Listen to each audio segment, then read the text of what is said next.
wanted to look at this real quick. It's a wonky one. The end of the Mr.Beast era. Jimmy Donaldson warped YouTube in his image, but YouTube is warping him back.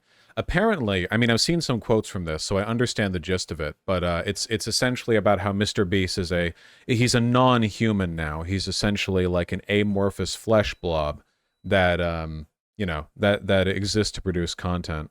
I will say, Mr.Beast himself, I do still feel he's the Antichrist on some spiritual level. He's been quite good about his friend Chris being trans and defending her from negative online attention, which is nice. That's cool. At the same time, I actually did watch my very first Mr.Beast video in its entirety on my own time recently. It was a couple months ago. I watched, he drives a train into a hole or something, I don't know. And the feeling that I got while watching it, I felt condescended to, for one, but I'm not the target audience, I guess. The whole thing felt kind of AI generated in the sense that it lacked any of the unique quirks that you would get in a human produced work. It felt like it was optimized for slop, in the same way that you get those AI adverts or whatever, or those mobile game ads for Mafia City where you're level 1, but then you turn into level 100 because you beat up a guy who was macking on your girl or whatever. It's it's not art, I guess, is how I feel. He is making a lot of money off of it, and that's good, I guess. Vosh, it's entertainment, but well, no, because entertainment should be art, I feel. At least it definitely can be. It's artless entertainment, which you have to put a lot of effort into making. It takes a lot of effort and talent, ironically, to take personality and artistry out of entertainment. But he talks about this here. Where's the bit that everyone is quoting, Mr.Beast embodies this ostentatious era of YouTube so fully that some, like Miguel, consider the platform's current face synonymous with Donaldson. You see his influence everywhere in the types of boisterous content people make, the brisk editing. Up until recently, Mr.Beast had the biggest video on the platform. Rare is the video that doesn't take cues from Mr.Beast's signature and endlessly memeable face. As far as detractors like McLaughlin are concerned, MrBeast copycats are a plague on YouTube. That's probably true. Where is that? Like Vosh? Yes, like my hundreds of millions. That is true. Very true. When asked to describe his own channel, Donaldson says he's so laser-focused on achieving virality that he will not upload a video unless he thinks it'll go big. Later on in the same podcast, he muses that if he fed all the information about his MrBeast videos to an AI and prompted it to tell him what to make next, the output would be what he's already making. That's grim. So yeah, it's a content mill, but it's like the largest and most successful content mill ever on YouTube.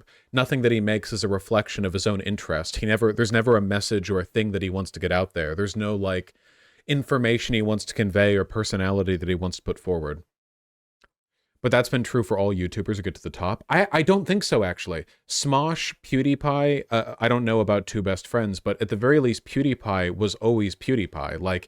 I'm not just talking about people playing up something or faking something for views or whatever. I'm talking about there's a very specific and deliberate artlessness to what MrBeast does. Markiplier? No. I'm not just talking about big popular people or whatever, okay? Markiplier acts like a human. Markiplier's videos are dripping with his personality. But MrBeast doesn't have a personality in his videos, and that's deliberate, because that's the quote that I'm looking for. In reviewing dozens of MrBeast videos from over the years, Donaldson has nearly erased himself as a person from his episodic output. If viewers don't really see him having fun, that's by design.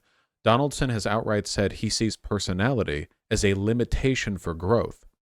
Once noting in a podcast that hinging your content on who you are as a person means risking not being liked. And if someone doesn't like a creator as a person, they may not give the videos a chance. This is a kind of grim that I don't think existed in previous media, I don't know. I don't know what the equivalent of this would be. I can't really think of a movie or TV show that's been designed to be this artless and without personality. Because the Marvel movies, in comparison, are dripping with artistry, right? The talent and hard work of a bunch of costume designers, CGI artists, actors. There's tons of stuff in Marvel movies that are it is art, It can be artless in a sense, but, it's no comparison. basically a stripper at this point. I don't like that comparison. Stripping's just, you know, you're just a model and a dancer. You know, I don't think there's plenty of personality in stripping. I mean, there can be.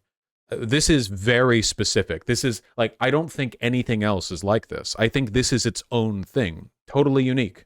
Maybe early 2000s reality TV is the closest. Maybe, but reality TV by definition is driven by personality, right? So even if reality TV is soulless in its construction, at the very least, like the personalities of the people you're filming are the central element, right? Even if they're faked, it's still faked personality. This is scrubbed clean of everything. There's nothing left. McLaughlin's comments hit at another bleak possibility. Viewers may hardly see MrBeast having fun in his videos because he's not actually having a good time. In podcast, Donaldson tells hosts that he goes so hard, he won't stop working until he burns out and isn't able to do anything at all. With a laugh, he admits that he has a mental breakdown every other week. No, Abijak, that's just a self-insert character. There's no, that's pretty common. If he ever stops for a breather, he says, he gets depressed. MrBeast is so laser focused on generating content on YouTube. It's just content, right? Like content. That he describes his personality as YouTube. Garrett Main, why would I need to watch one of his videos to see his personality when he himself is saying that he strips his personality from the videos? Why would I contest him on that point? He acknowledges that this brutal approach to videos, which has cratered many creators over the years, is not healthy. Do you ever worry about burning out in a similar fashion? No, I'm very lazy. People shouldn't be like me. I don't have a life. I don't have a personality, he said in a podcast recorded in 2023. Yikes. Yeah, really, Ryan. Where this gets stickier is knowing what makes any of it possible. MrBeast's videos are so expensive with budgets in the millions, he can barely afford them. The main channel often operates at a loss, which is part of why his business has expanded to include food items that can be bought multiple times, and therefore have a higher profit margin. Sponsorship brands. Donaldson admits in a number of podcast appearances he was afraid of putting anything complex in his videos. What if a viewer didn't get it and stopped watching? Donaldson might very well be an advertiser's absolute dream, the logical endpoint of an internet that's been flattened into a samey, straightforward sludge of optimized content. I'm glad this article is on the exact same wavelength as me. Are we sure this isn't sympathy baiting? I don't see how it would be. I mean, the article certainly doesn't seem positive about this. So far, much of what's been heralded in YouTube's era of MrBeast sounds bleak, but the next era might already be upon us. If the old YouTube was Instagram, the new YouTube might be more like TikTok. Short videos. More and more Americans are turning to TikTok for their news. Terrifying. But the most influential YouTubers of the next era already don't resemble the prototypical MrBeast video. Look at Sam Sulek, Dodford, or the rise of Korkor. I have no idea what any of those things are. At all. He's been screaming less, messing around with his friends way more. The videos are slower and by extension feature a longer runtime than his older videos. He's including sillier material, even if it doesn't seem pertinent to the video. More personality then. Hopefully this fad passes. Yeah, it's grim. I do think that fundamentally people crave art and personality. There's a reason why MrBeast videos are popular predominantly with like 13-year-olds or younger. Not even 13, right? Like MrBeast is a fixation for young people. So like I don't know. How much artistry are 10-year-olds even going to pick up on? Well, I shouldn't say that. Young people are perfectly capable of benefiting from better stuff to look at than what MrBeast has offered. Maybe less, 2 to 5. Yeah, are his videos rated for kids? Is it like made for kids? No, because there were comments under the videos. Okay, so they're not like made and intended for 5-year-olds or whatever, but why are his thumbnails so soulless? Have you seen his view counts? It is funny because MrBeast thumbnails have always looked like shit, you know? Like they look really low effort, but you know, he probably has it down to a science. I'm gonna give away this. He does have it down to a science. I guess some of these newer thumbnails look better than the older ones. 1/3 of a billion views. 1/3 of a billion views. Oh, here's the one I saw with him doing the soy jack point at a hole in the ground. He creeps me out. I do think that he is the Antichrist. I stand by my statement on this. Yeah. I've seen that one, Rave Dubin, yeah. Last to take the hands-off jet keeps it. 1 versus $1 million hotel room. He started photoshopping his face to be a toothy smile because the algorithm doesn't like soy faces anymore. You're kidding me. Wait, oh, you're right. Yeah, he did, didn't he? He used to do the soy face in a lot of these, but now He's got the smile in them. I remember there being more of the soy face, but now they're... Look, even like here, 3 years ago. See, it's the same face. He puts the same face on them. Like he photoshops his own face onto... Kind of genius, actually. It's the same face. It's the... I gotta replace this one. Oh! Maybe he can't with this one. Because the head's too big? No, we could just black it out and then put a new one over it. Maybe he's lazy. His thumbnails have always reminded me of the airbrushed Kinder Bueno kid. I have no idea who this kid is, but he's creepy as f, so yeah, maybe. Gotta respect the hustle, not gonna lie. I'm not gonna lie also. I don't respect the hustle, but I guess, you know. Do you think most of the people who shit in him are actually jealous of his success? I don't think anyone should be jealous of any of this at all. While his free time seems minuscule, the rare times he does pull away from work are for dates with his girlfriend that center around activities that could enrich his videos because he considers a single hour of a date to be worth 100,000 had it been dedicated to work instead. Yeah, I don't envy him actually. You know, like this is very much a dragon's hoard situation. I don't think the dragon is actually that happy. You know, the dwarves have dug too deep, brain broken. Yeah, I don't know. At least he's not transphobic. What's the point of money if you don't have a life to enjoy it? Yeah, a lot of people forget this, but Marx wrote on this extensively. The bourgeoisie tend to be miserable because a lot of them are like this. You know, we have an impression of wealthy people being like self-aware about the money they have and just living with it and being happy, but no.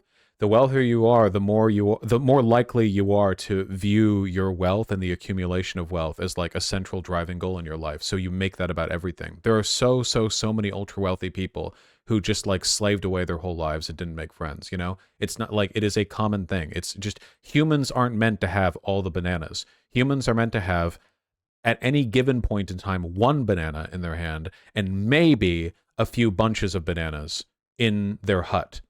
But if you start having a hut that you have to make 20 times larger for a huge pile of bananas, like, you're just not supposed to. You're not even eating those bananas. Well, I don't think he's whining Paprika. He's describing what he's doing. He's just saying that it's, you know, causing him great mental anguish, which, you know, at least he's self-aware. Weird. Do you think Mr.Beast would ever publicly call Elon Musk more? I don't know. Probably not. Is Donkey Kong miserable living in his own hell with a pile of bananas? Donkey Kong doesn't have a giant pile of bananas. That's the whole point. All the golden bananas get stolen at the beginning of every game. King K. Rool takes the bananas. Donkey Kong's life is driven not by the constant accumulation of too many bananas, but the reacquiring, his rise back, right? It's a journey where his motivation is in part a product of the fact that he has no golden bananas, right? So, you know, I feel like if anything, he kind of does like the rags to riches bit over and over again. Could he be friends with the Crocs instead to share his wealth? I'm not up on my DK64 lore. Isn't King K. Rool the only real bastard and the rest of the crocodiles underneath him are just kind of like dudes? Like in the broader media and comics, the other dudes under King K. Rool are frequently just normal. They're not like innately evil creatures or whatever, right? They seem very dude. I get a dudeish impression from them. Just dumb henchmen, just goons, real goons.